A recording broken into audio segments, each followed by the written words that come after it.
I got you here. This is what everybody has been waiting for, talking to sellers, what to say to sellers. Most people don't know this. The reason you're not locking up land deals, it's not the market, it's not the software, and it's definitely not the price of the land. It's the way you're talking to sellers. I've seen brand new wholesalers come in with the perfect list, the perfect script, the perfect deal, and they still fumble the opportunity because they do not know how to talk to people. They don't know what to say. You don't need to be a sales pro. You don't need to sound slick. You just need to know the process behind a land deal that a builder would follow, how to lead a real conversation like a builder. So in this video, I'm going to break down exactly what to say when you are talking to sellers, how to qualify them, not waste your time, negotiate, and how to lock up the contract without sounding desperate, lost, and inexperienced. Let's get into it. Step number one, fix your mindset. You are the prize. Before you even pick up the phone, I need you to get this, okay? You are not begging. You are the one bringing the money to the seller. You are not hoping they say yes, and you are not bothering anyone. You are offering them cash in their pocket that they need. They've probably been ignoring this for years. See, most vacant landowners, they inherited the property or they just bought it a long time ago for just about nothing. They are not rich. They need the cash. You just need to bring them the correct offer and have professional conversation with them.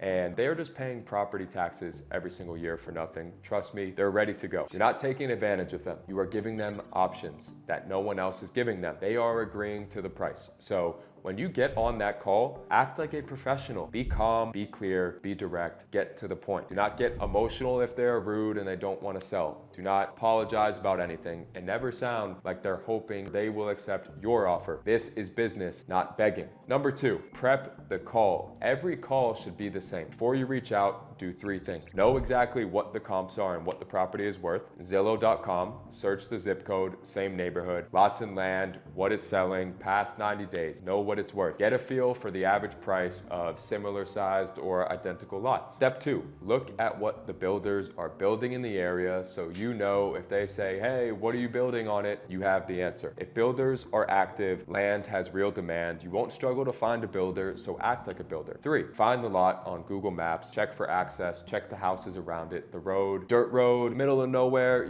things like that affect the value, and you can use that as ammunition when speaking to the seller to get a lower price. When you show up with facts and data, you don't have to sell anything. You can speak with confidence even if you have never closed a deal. Step number three, what to actually say. You are ready to reach out. If you are texting, my text is very simple. Hey, I see you own a piece of land in city. Would you be open to selling it? If they reply yes, maybe, depends, make an offer, that is a green light. I like to get people on the phone right away. I call them, how are you doing? This is Alex. I'm local to the area. I've done a ton of land deals here. I'm interested in the one you have. I know exactly what it's worth. I know exactly what I can get you for it.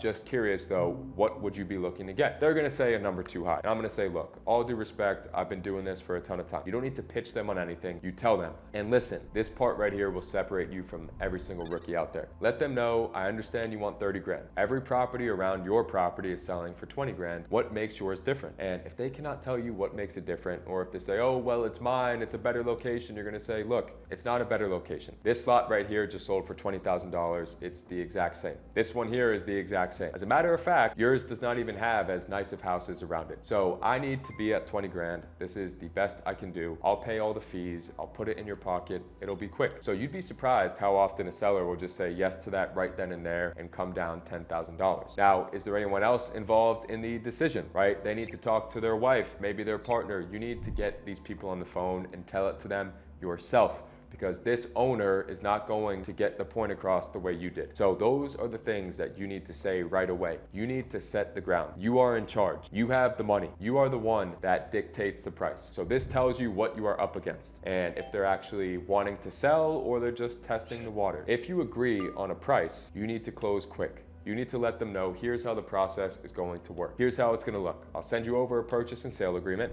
get the contract signed, I'll send that over to the title company, we'll get things rolling. Hopefully we'll close in 30 days max, worst case, 45 days. We have the same goal to close quick. Number five, control the negotiation without being pushy. Once you have their number, this is where people panic.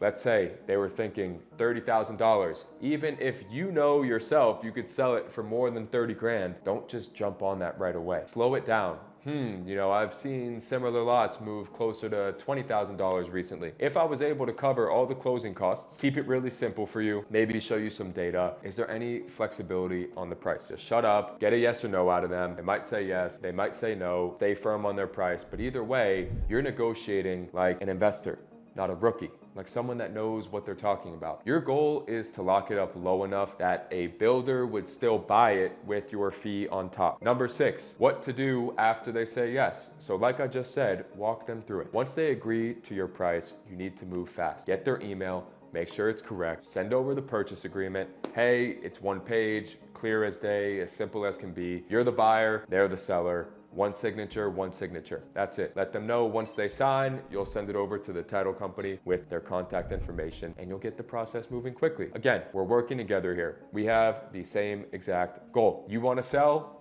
I want to get you the money. So when you're talking to sellers and you're dealing with situations like this where you don't know what to say, there are 3 things I want you to remember. Number 1, they don't know who you are, they don't care who you are, and they will forget the conversation about 5 minutes later. It does not matter. You have unlimited practice. There are thousands of sellers. You don't need to freak out about this one deal right here. You will have more come along the way. Number 2, if they are going back and forth with you, arguing, it is okay. Pause the conversation. Say, hey, I want to do more research, and then get back to them later. It creates authority and it shows them that you're not desperate. And number 3, again, you have unlimited tries. Have fun with it. Don't take it too serious. You are in charge. They are a seller, all right? They bought this property years ago. They probably had it handed to them. They have no clue how this process works. You create the process. You show them how it works. You tell them how it works. It's your way or the highway. You don't care what they have to say. I want this price, I want to close this fast, it doesn't matter. So record your calls, listen back, and if it allows it, even record the calls with the seller,